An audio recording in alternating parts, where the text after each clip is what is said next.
Good morning, another day. Today I'm going to talk about dust in your house and probably add dust cleaning.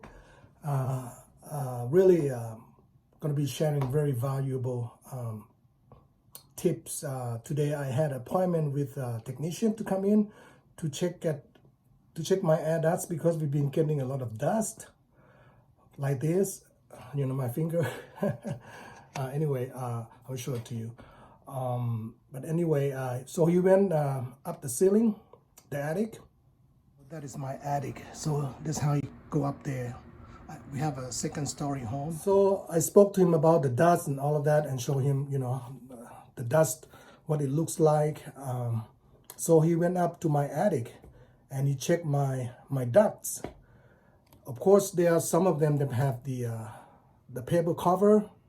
I think it's like a gray paper that split or came off because of heat during summer or, hot weather during summers. But he doesn't see any leakage, meaning there's no hole, on a duct, a hole in the insulation, and then with, maybe dark circle around it indicating, leakage of dust going in there. He did not see any leakage on my system, which is good. However, a lot of times during the day we open the doors and the windows to let the air come in, and we leave, maybe not too far from the freeway, maybe like a mile or a couple miles from the freeway. So he said that is very normal for dust to come in because you leave the door open.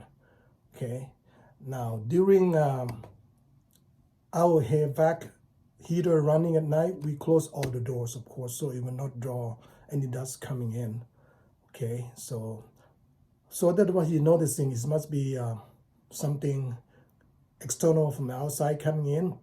He also highly recommend you folks to, if you haven't done so, to Wheatherstrip your house, or basically seal your doors, windows around your house.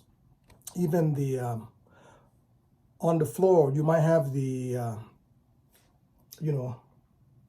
He also recommend on the first floor, if you can, to maybe not this is not a good.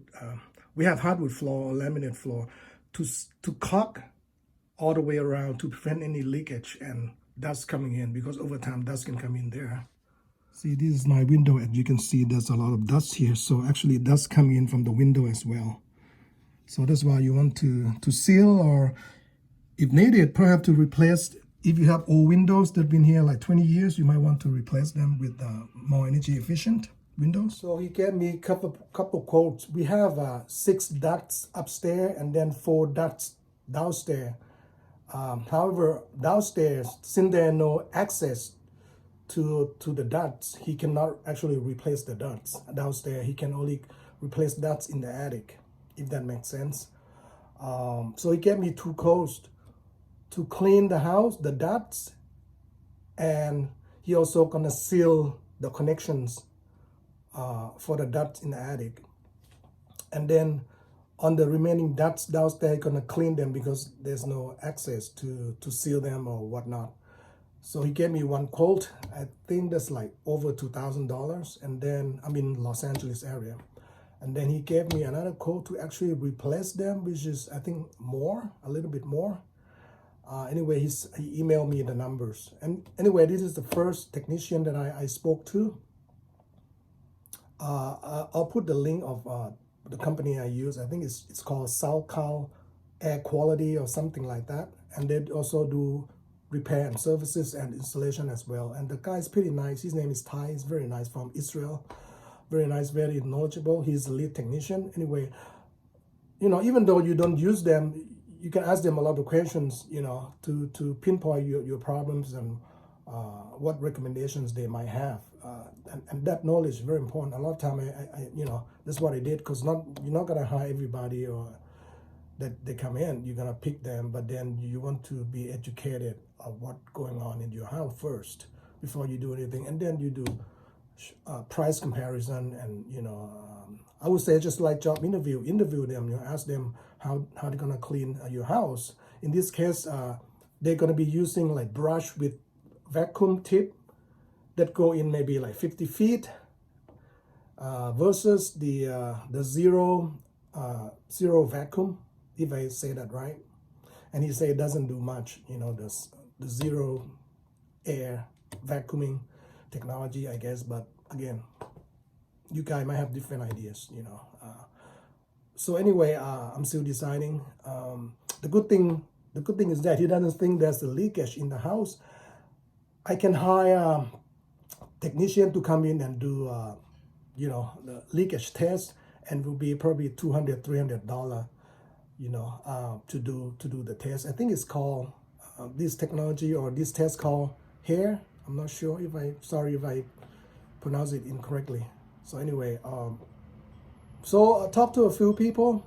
He also recommend, if you can, because they have you know, single pane window, to replace the windows. Maybe you get a better seal on these new windows. That's probably a third option. Anyway, hopefully it helped.